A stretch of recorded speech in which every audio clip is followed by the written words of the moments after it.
चलो लखनऊ, चलो लखनऊ, चलो लखनऊ। अब भदोही भी पीछे नहीं हटेगा अपने हक के लिए।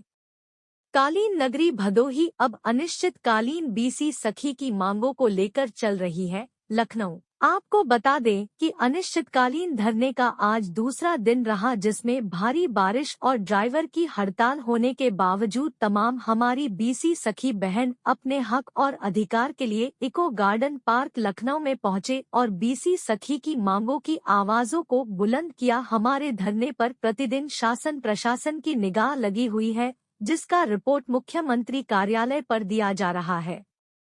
आता कल जितने भी जनपद लगे हुए हैं, उन जनपदों की सभी बीसी सखी बहनें धरना स्थल पर पहुंचे, जिससे हमारी मांगों को और मजबूती मिले और हम सफलता की ओर आगे बढ़े सके। जय बीसी सखी, जय नारी शक्ति। हमारी लड़ाई तब तक जारी रहेगी जब तक नियमित मानदेय का लिखित आदेश नहीं आएगा। भदोही से रामकुमार वर्मा की रिपोर्ट।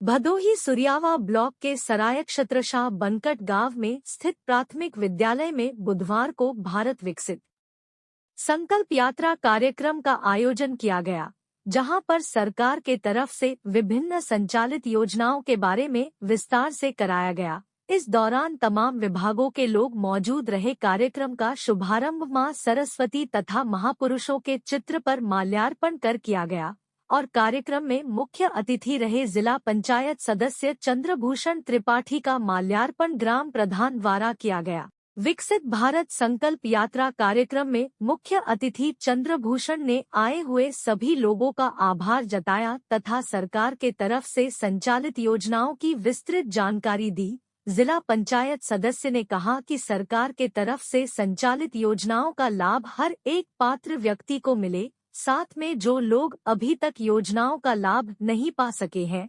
ऐसे लोगों को संबंधित विभाग के लोग चिन्हित करने लाभ दिलाने का प्रयास करें। सारी छत्रसाल बनकट गांव में गांव की समस्या के बारे में जिला पंचायत सदस्य ने कहा कि किसी भी तरह किसी कोई समस्या न हो। सामान्य बीमारी में सरकार 5 लाख तक का इलाज मुफ्त में करा रही है और गंभीर बीमारी के लिए मुझे जानकारी दे, मैं यथासंभव सरकार से मदद दिलाने का प्रयास करूंगा। कोई भी इलाज के अभाव में परेशान न हो। भारत विकसित संकल्प यात्रा के कार्यक्रम में सभी लाभार्थियों को प्रमाण पत्र वितरित किया तथा सभी को शपथ भी दिलाई। भाजपा के नेता ने पुराने समय से वर्तमान समय के बारे में विस्तार से बताया। राजेंद्र मिश्र ने कहा कि भारत विश्व की 5वीं अर्थव्यवस्था है। जब मोदी सरकार आई थी तो 14वें नंबर पर भारत की स्थिति थी। कहा कि महंगाई, भ्रष्टाचार, गुंडागर्दी एकदम समाप्त हो रहा है। भारत चंद्रमा पर पहुंच गया और भारत को विश्वगुरु बनाने में सभी को जरूरत है। इस अवसर पर भाजपा के मोड मंडल अध्यक्ष दीपक पाठक ने लोगों को संबोधित करते हुए कहा कि सरकारें तो बहुत आई, लेकिन भाजपा के नेतृत्व में सरकार आई वह एक ऐतिहासिक रही है। कहा कि नरेंद्र मोदी की गारंटी का नेता है। जो पहले भ्रष्टाचार की सरकार चलती थी और घोटाला का कालाबाजार चल रहा था, और आज देश में घोटालेबाजों की हालत बेकार हो गई है। पहले सरकारी पैसा दलालों के पास जाती थी, लेकिन आज एक एक रुपया सीधा खाते में मिलता है। सरकार के सभी योजनाओं का लाभ सीधा लाभार्थी के खाते में जाता है। सभी के साथ से यह देश और प्रदेश चलने वाला है। सरकार किसी के साथ भेदभाव नहीं कर रही है। कहा का पहले गुंडा और बदमाश राजनीति निर्धारित करते थे, लेकिन अब सभी सलाखों के पीछे हैं। इस मौके पर ग्राम प्रधान, ग्राम सचिव, पंचायत सहायक, आंगनवाड़ी आशा व सभी विभाग के अधिकारी गण व ग्रामवासी उपस्थित रहे।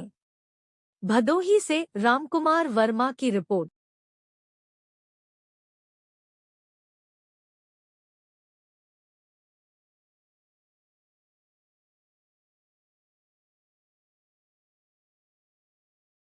देखिए, सबसे पहले तो मैं आपको धन्यवाद देता हूँ। विकसित भारत संकल्प यात्रा का प्रमुख उद्देश्य हमारा देश 1947 में आज़ाद हुआ था। माननीय प्रधानमंत्री जी की ये सोच है कि जब हम देश की 100वीं आज़ादी 2047 में मनाएं तो हमारा देश एकदम विकसित रूप में उभर के आए। आज हम विकासशील देश की श्रेणी में आते हैं। पूरे दुनिया में हम अपने भारत को, प्रधानमंत्री की सोच है कि हमारा भारत पूरी दुनिया में 1 नंबर की श्रेणी पे आए और वो टारगेट 2047 प्रधानमंत्री जी ने रखा है। हम लोग दिन रात लगे हैं। उनके निर्देश में जो भी निर्देश जनपद से जिलाध्यक्ष जी का आ रहा है, हम लोग उसका पालन कर रहे हैं। और ये जो काम हो रहा है, 17 विभाग के अधिकारी मौके पे गांव-गांव आ रहे हैं। जनता की समस्या का त्वरित निदान किया जा रहा है। इसके लिए मैं माननीय प्रधानमंत्री जी को, माननीय मुख्यमंत्री जी को बहुत बहुत धन्यवाद देना चाहता हूँ। धन्यवाद।